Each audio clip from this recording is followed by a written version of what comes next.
voy a hablar acerca de una lectura y unos videos de la educación física en la época del Renacimiento. Para empezar, el Renacimiento fue la base para que apareciera lo que es la cultura deportiva. De ahí surgió lo que es la medicina deportiva y la educación física.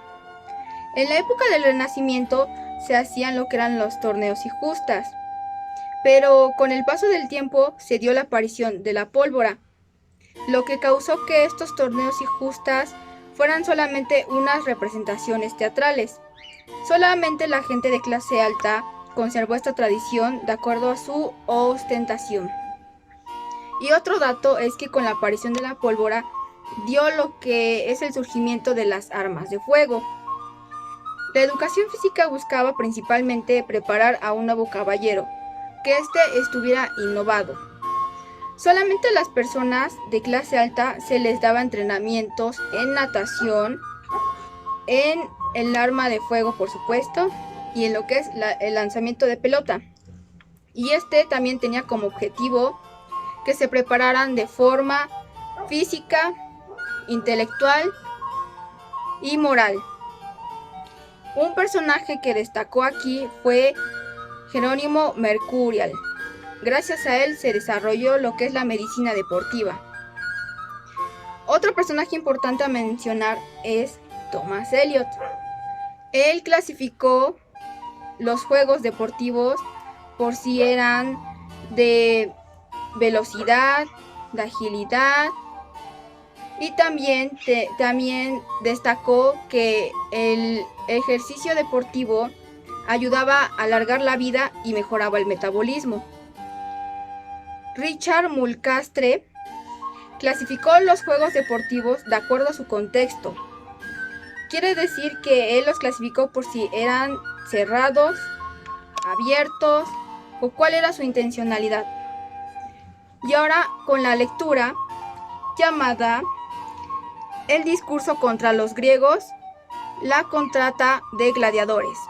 Esto consistía en que la gente de clase baja se vendía a sí misma, donde la gente de clase alta la compraba. ¿Pero con qué fin? El fin era que tenían que luchar cuerpo a cuerpo. El que ganaba se premiaba o se coronaba simplemente. Esto no era con un fin bueno, todo se hacía con insolencia. Somos Six Flags, mi nombre es Brenda Momoxcuatecal y hoy veremos la historia del deporte en la edad moderna. La educación son buenas costumbres a destacar en el carácter del bien nacido. Deben ser educados por primera vez por una nodriza. Una nodriza es una mujer que amamanta a un lactante sin ser su hijo. Después de un maestros con sanos alimentos, deben enseñarles lo libidinoso y lo vergonzoso a la niñez. La niñez tiene que desarrollar un crecimiento de promesas de la vida futura. En la etapa inicial de la niñez es recomendable enseñarles el alfabeto inicial, las sílabas y los significados de las palabras para que sobresalgan en estudios de los nobles y los liberales. También el aprendizaje mismo del canto, la estimulación de la voz, sin alzar nada erótico y vergonzoso, sino más bien excitando a los oyentes, se estimulen hacia la gloria. La literatura de Pedro Bermúdez, el cantar del mío Cid, que permite caracterizar como un héroe peculiar. Pedro representaría a un tipo de héroe diferente al mundo que pertenece a acuñar el cantar. El libro de los juegos o libros de ajedrez, dados y tablas fue encargado por Alfonso el Sabio, rey de Castilla, León y Galicia entre 1252 y 1284. El libro contenía la descripción más antigua de algunos juegos de mesa, incluyendo algunos importantes en los reinos musulmanes. Es importante para la investigación de los juegos de mesa. Estos juegos se hacen muy importantes en el Imperio y en España. Con los avances de la Reconquista, el ajedrez no cae en el olvido. A finales del siglo VII, las castillas del tablero eran de un solo color. Después, a finales del siglo VIII, alteraron las casillas con blanco y negro. Esto totalmente se generalizó. Algunos juegos incluidos en este libro es el ajedrez 4 estaciones, alquebre, grandes apex, juegos de dados, juegos de molino y juegos de tablas. Gracias.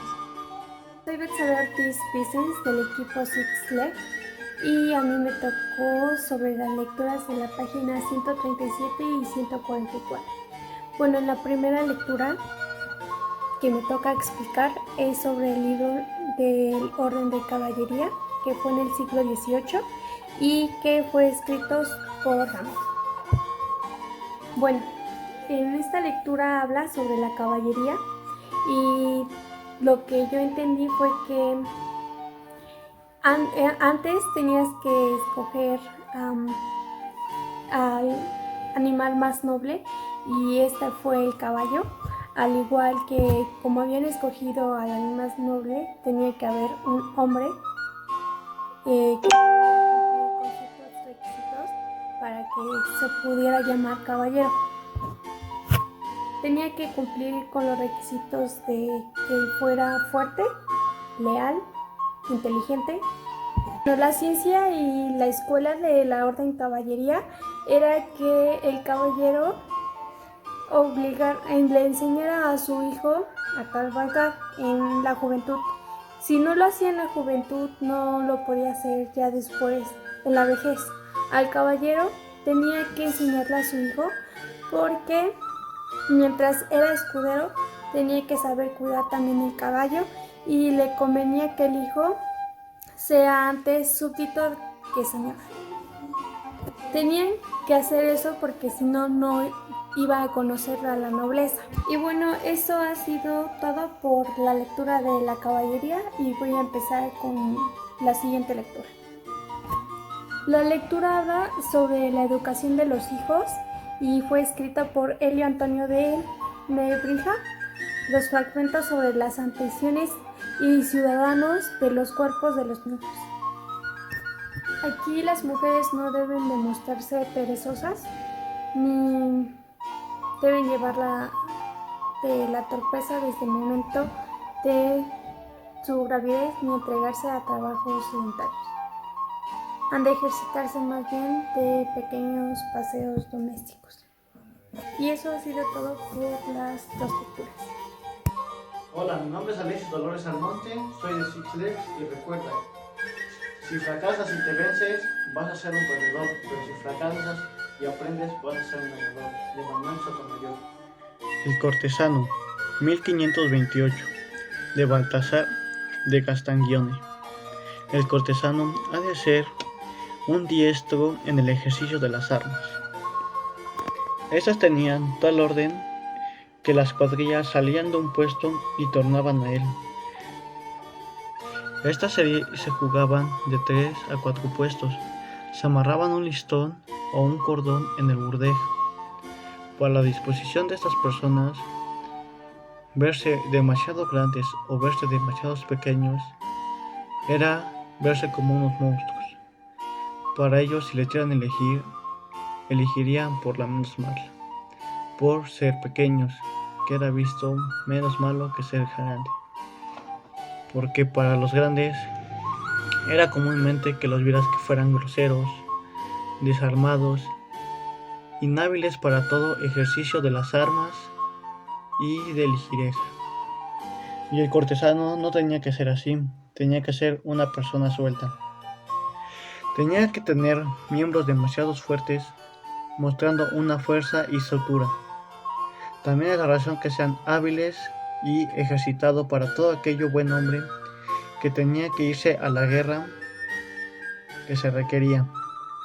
Discurso para estar a la guiñeta con gracia y hermosura, 1590, de Juan Arias Dávila, del juego de cañas, de manera que parecía que hicieran un círculo o hacían un triángulo.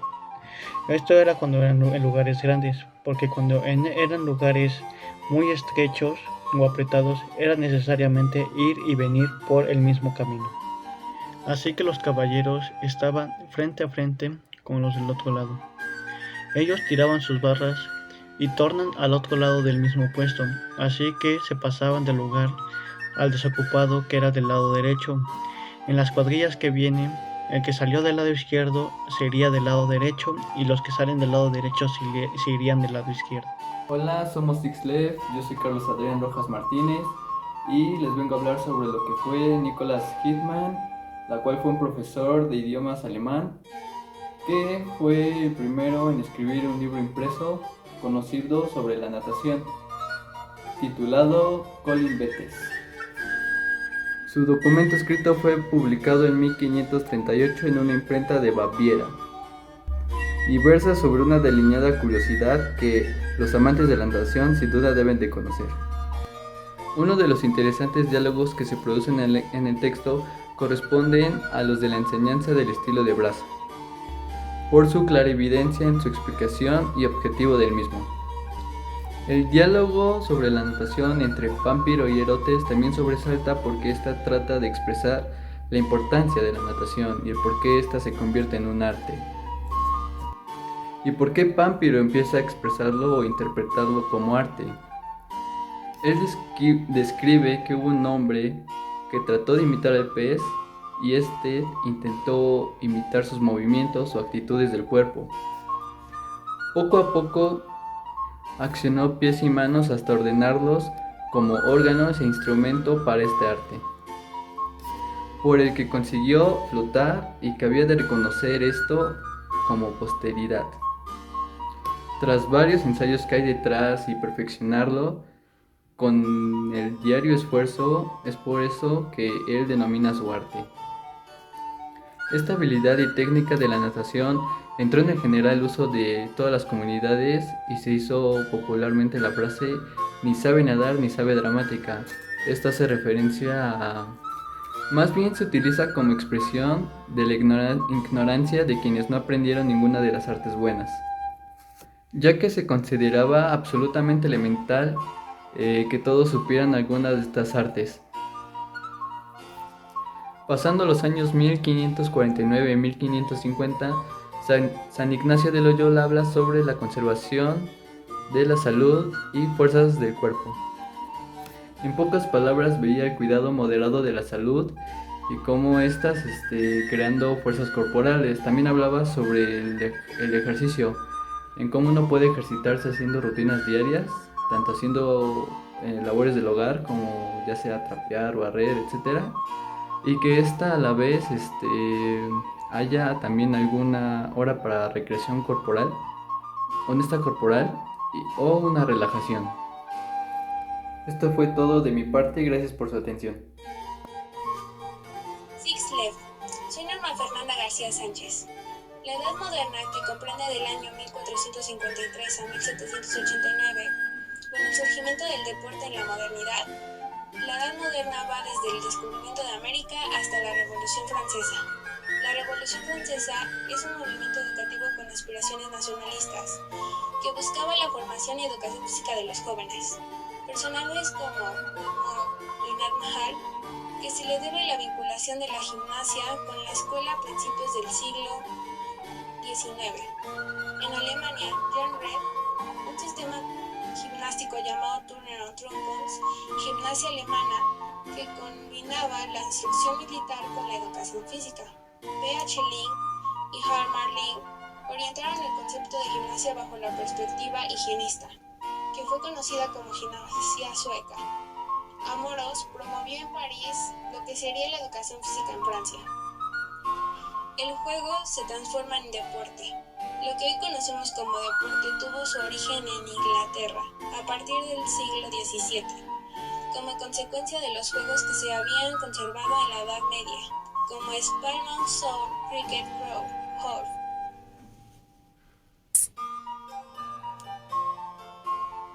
Antonis Caino. En la clasificación del juego de pelota, existen dos principales características. Uno es escoger la pelota, ya sea maciza o del viento. La segunda es en cómo lo juegas. Puedes lanzar la pelota con el puño o lanzar la pelota con un objeto. Esto puede ser en el juego de raqueta o en el deporte actual, que es el tenis. Giovanni Maria Bardi. El juego de fútbol florentino. El juego de fútbol es público. Está formado por dos equipos jóvenes a pie y sin armas. Compiten en llevar al extremo un balón de aire tamaño mediano, y la finalidad de los ganadores es su honra.